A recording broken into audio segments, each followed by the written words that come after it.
Hello everyone, once again welcome back to our YouTube channel nursing notes. और आज की इस क्लास के अंदर डिस्कस करेंगे राजस्थान सीएचओ के लिए टॉप लेवल के एमसीक्यूज। यह हमारी सीरीज का फर्स्ट पार्ट है, ठीक है। स्पेशल क्लास है राजस्थान सीएचओ एग्जाम्स के लिए। तो हमारा फर्स्ट क्वेश्चन है इसके अंदर, the chromosome pattern in the Terman syndrome is, यानी कि टर्मन सिंड्रोम जो डिजीज है उसके अंदर क्रोमोसोम पैटर्न क्या होता है। ऑप्शन ए एक्स ओ या फिर एक्स जीरो भी कह सकते हैं, option B double X, option C X Y and option D X double Y. तो हमारा करेक्ट आंसर क्या होगा, जल्दी से कमेंट करें। टर्मन सिंड्रोम क्या है, एक क्रोमोसोम अबनॉर्मेलिटीज होती है, तो इसके अंदर एक क्रोमोसोम एब्सेंट होता है, तो इसलिए हमारा करेक्ट आंसर है ऑप्शन ए, यानी कि एक्स ओ या फिर एक्स जीरो भी कह सकते हैं, यानी कि ऑप्शन ए हमारा करेक्ट आंसर है। नेक्स्ट है question number second, which emergency drug will be used for hyperkalaemia patient. Hyperkalaemia वाले पेशेंट के लिए कौन सी इमरजेंसी ड्रग यूज करते हैं। Option A orally sodium, option B orally potassium, option C IV calcium gluconate and option D IV calcium chloride. तो हमारा correct answer क्या होगा, जल्दी से कमेंट करें।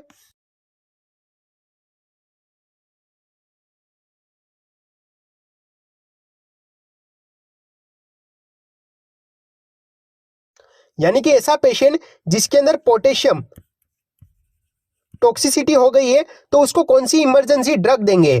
तो हमारा करेक्ट आंसर है इसके अंदर option C IV calcium gluconate, यानी कि पोटेशियम टॉक्सिसिटी वाले पेशेंट के लिए आईवी कैल्शियम ग्लूकोनेट हम ड्रग देते हैं, यानी कि एडमिनिस्टर्ड करते हैं। तो हमारा करेक्ट आंसर है ऑप्शन सी। नेक्स्ट है question number third, which option does not belong to second trimester of pregnancy.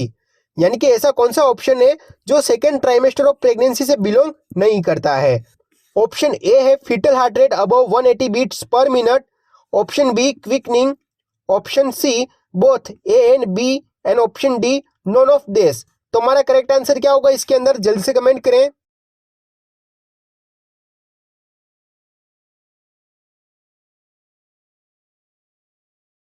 तो हमारा करेक्ट आंसर है option A fetal heart rate above 180 beats per minute, क्योंकि यदि फीटल हार्ट रेट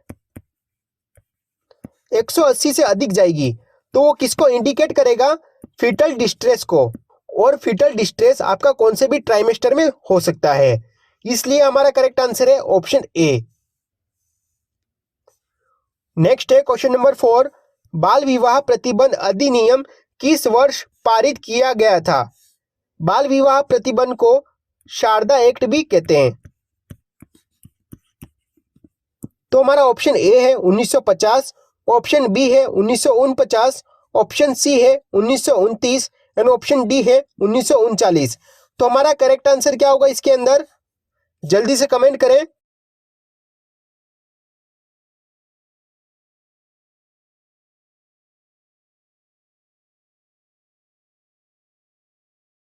तो हमारा correct answer है option D 1939। 1939 के अंदर बाल विवाह प्रतिबंध अधिनियम लागू हुआ था। नेक्स्ट है question number 5th, during which of the following process a structure called polar body. यानी कि ऐसी कौन सी प्रोसेस है जिसके बाद पोलर बॉडी स्ट्रक्चर कंप्लीट होती है या बनती है। Option A oogenesis, option B spermatogenesis, option C gametogenesis and option D all of above. तो हमारा करेक्ट आंसर क्या होगा, जल्दी से कमेंट करें।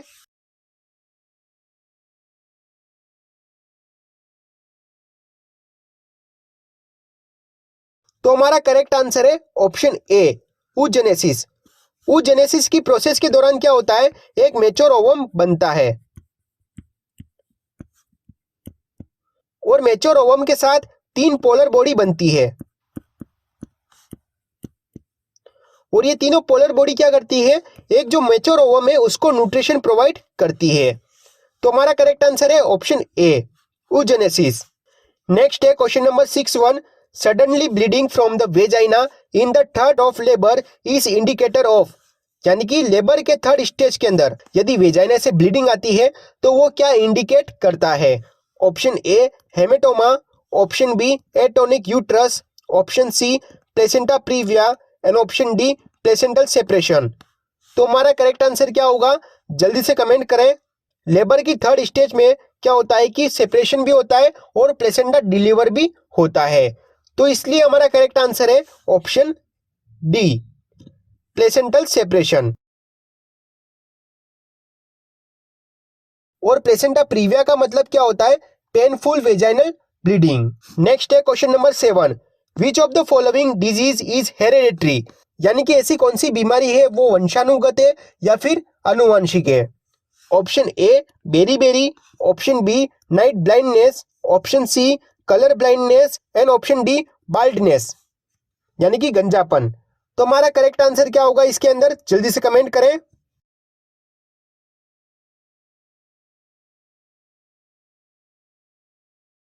तो हमारा करेक्ट आंसर है option C colour blindness. Colour blindness एक आनुवंशिक डिजीज है। इसके अंदर क्या होता है, आपका जो रेड कलर है और ग्रीन कलर है वो पेशेंट को दिखाई नहीं देता है और उसकी वजह से पेशेंट को ब्लैक एंड व्हाइट दिखाई देता है। बहुत से स्टूडेंट्स ने ब्लैक एंड व्हाइट टीवी देखी होगी, उसी तरीके से क्या है पेशेंट को दिखाई देता है। तो हमारा करेक्ट आंसर है ऑप्शन सी। नेक्स्ट है question number 8, what type of test is VDRL diagnostic test? यानी कि वीडीआरएल जो टेस्ट है वो कौन से टाइप का टेस्ट है? Option A ring test, option B tube test, option C slide test and option D none. तो हमारा करेक्ट आंसर क्या होगा? जल्दी से कमेंट करें।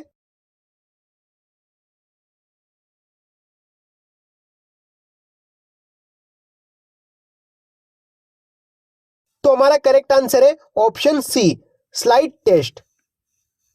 यानी कि वीडीआरएल जो टेस्ट है वो क्या है? एक स्लाइड टेस्ट होता है जो कि सेक्सुअल ट्रांसमिटेड डिजीज के लिए इसका यूज करते हैं।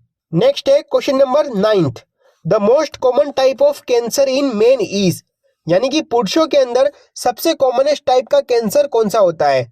Option A lung cancer, option B kidney cancer, option C liver cancer and option D prostate cancer. तो हमारा करेक्ट आंसर क्या होगा? जल्दी से कमेंट करें।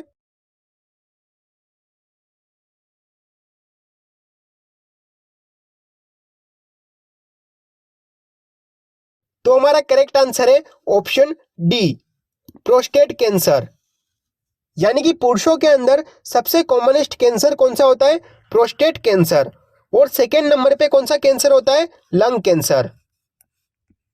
यदि एग्जाम के अंदर पूछा जाता है कि कॉमनेस्ट टाइप ऑफ कैंसर कौन सा होता है मेन के अंदर, तो वो कौन सा होता है? Prostate cancer. नेक्स्ट है क्वेश्चन नंबर 10वां, एग्जाम्पल ऑफ हाइपरटोनिक सॉल्यूशन।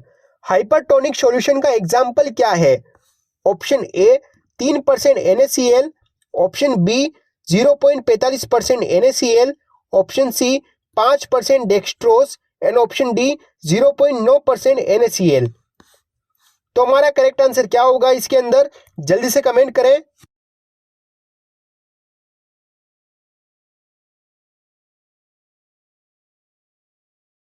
तो हमारा करेक्ट आंसर है इसके अंदर ऑप्शन ए 3% NaCl। यानी कि हाइपरटोनिक सॉल्यूशन का एग्जाम्पल क्या है? 3% NaCl। नेक्स्ट है क्वेश्चन नंबर 11वां, what are the standard aseptic protection during colostomy care? यानी कि कोलेस्टोमिक केयर के दौरान कौन से स्टैंडर्ड एसेप्टिक प्रोटेक्शन यूज करते हैं? Option A gloves and gown, option B gloves and goggle, option C gloves and shoes and option D gloves gown and goggles. तो हमारा करेक्ट आंसर क्या होगा? जल्दी से कमेंट करें।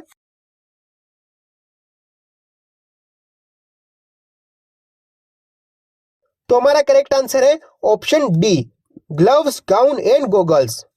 यानी कि जब भी हम कोलेस्टोमी केयर करेंगे उसके दौरान हमारे पास कौन से स्टैंडर्ड एसेप्टिक प्रोटेक्शन होने चाहिए? Gloves gown and goggles. तो हमारा करेक्ट आंसर है ऑप्शन डी। नेक्स्ट है क्वेश्चन नंबर 12वां, artificial rupture of membrane occurs as the result of?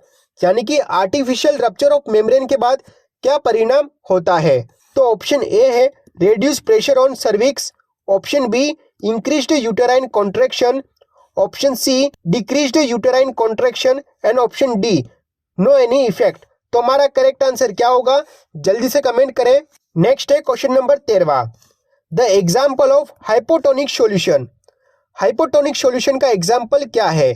Option A 0.45% NS, option B 5% dextrose, option C 10% dextrose and option D all of above.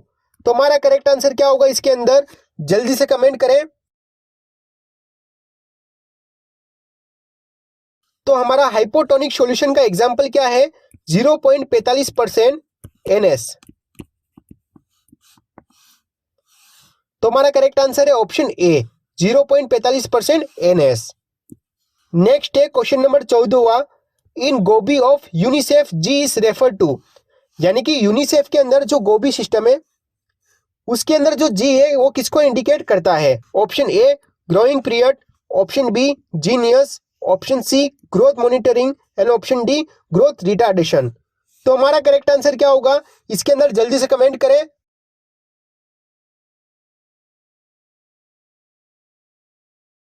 तो UNICEF के अंदर क्या होगा? जी का मतलब होता है ग्रोथ मॉनिटरिंग, ओ का मतलब होता है ओरल रिहाइड्रेशन सॉल्यूशन, बी का मतलब होता है प्रमोशन ऑफ ब्रेस्ट फीडिंग और आई का मतलब होता है इम्यूनाइजेशन।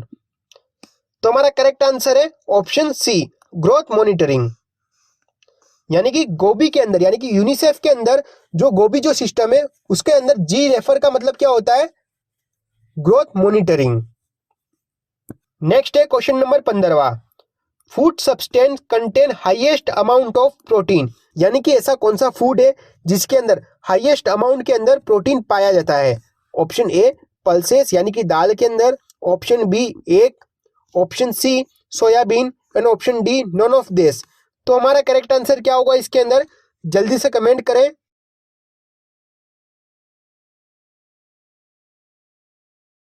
तो हमारा करेक्ट आंसर है इसके अंदर ऑप्शन सी सोयाबीन। सोयाबीन के अंदर क्या होता है? हाईएस्ट अमाउंट के अंदर प्रोटीन पाया जाता है। नेक्स्ट है question number 16। Transmission of infection disease from the mother to fetus is known as. यानी कि मदर से फीटस के अंदर कोई डिजीज होती है तो वो कौन सा ट्रांसमिशन होता है? Option A droplet, option B direct, option C fomite borne and option D vertical transmission. तो हमारा करेक्ट आंसर क्या होगा इसके अंदर, जल्दी से कमेंट करें।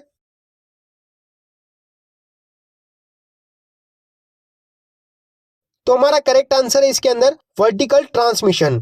वर्टिकल ट्रांसमिशन के थ्रू क्या होगा? मदर से फीटस के अंदर इंफेक्शन डिजीज ट्रांसमिट होती है। तो हमारा करेक्ट आंसर है ऑप्शन डी। नेक्स्ट है question number 17। Incubation period of hepatitis B is. Hepatitis B का इंक्यूबेशन पीरियड कितना होता है? ऑप्शन ए 3 से 5 साल, ऑप्शन बी 6 से 10 दिन, ऑप्शन सी 45 से 180 दिन एंड ऑप्शन डी 2 से 6 दिन। तो हमारा करेक्ट आंसर क्या होगा इसके अंदर, जल्दी से कमेंट करें। तो हमारा करेक्ट आंसर है ऑप्शन सी, यानी कि 45 से लेके 180 दिन हेपेटाइटिस बी का इंक्यूबेशन पीरियड होता है। नेक्स्ट है question number 18। Which of the following IV fluid is the best for treatment a severe case of cholera. यानी कि निम्न में से कौन सा ऐसा फ्लूइड है जो सीवियर केस ऑफ कोलेरा का ट्रीटमेंट करने के लिए यूज करते हैं? Option A normal saline, option B Ringer lactate solution, option C 5% dextrose and option D 10% dextrose. तो इसका करेक्ट आंसर क्या होगा, जल्दी से कमेंट करें। तो इसका करेक्ट आंसर है option B Ringer lactate solution. यानी कि सीवियर केस ऑफ कोलेरा के अंदर कौन सा फ्लूइड प्रोवाइड करेंगे? आरएल यानी कि रिंगल लैक्टेट सॉल्यूशन। नेक्स्ट है क्वेश्चन नंबर 19वां। The commonest side effect of intrauterine device is. यानी कि इंट्रायूटेराइन डिवाइस का साइड इफेक्ट क्या है commonest? Option A bleeding, option B pelvic inflammatory disease, option C pain and option D pregnancy. तो इसका correct answer क्या होगा, जल्दी से कमेंट करें। तो इसका करेक्ट आंसर है ऑप्शन ए ब्लीडिंग। यानी कि इंट्रा यूटेराइन डिवाइस का सबसे कॉमनेस्ट साइड इफेक्ट क्या है? ब्लीडिंग। और कॉम्प्लिकेशन देखें तो पेन। नेक्स्ट है क्वेश्चन नंबर 20वां, in following which vaccine is most effective after single dose, यानी कि ऐसी कौन सी वैक्सीन है जिसके एक डोज से ही सबसे ज्यादा मोस्ट इफेक्टिव इफेक्ट होता है? Option A DPT vaccine, option B hepatitis B vaccine, option C BCG vaccine and option D hips. तो हमारा करेक्ट आंसर क्या होगा इसके अंदर? जल्दी से कमेंट करें।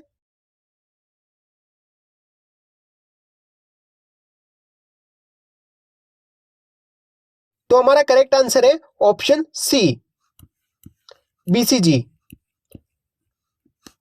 बीसीजी एट द बर्थ लगती है 1 डोज 0.5 ml। इसका रूट कौन सा होता है? इंट्राडर्मल। नेक्स्ट है क्वेश्चन नंबर 21वां, duration of post natal period is, post natal period का ड्यूरेशन कितना होता है?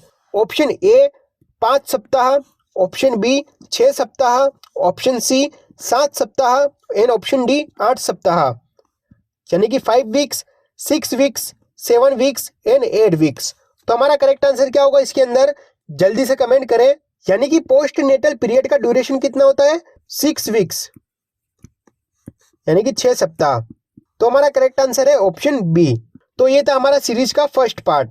तो उम्मीद करते हैं आपको वीडियो पसंद आई होगी। यदि आपको ये वीडियो पसंद आई हो, वीडियो को लाइक करें, वीडियो को शेयर करें। यदि आप हमारे यूट्यूब चैनल पर नए हैं तो हमारे चैनल को सब्सक्राइब जरूर करें। Thank you.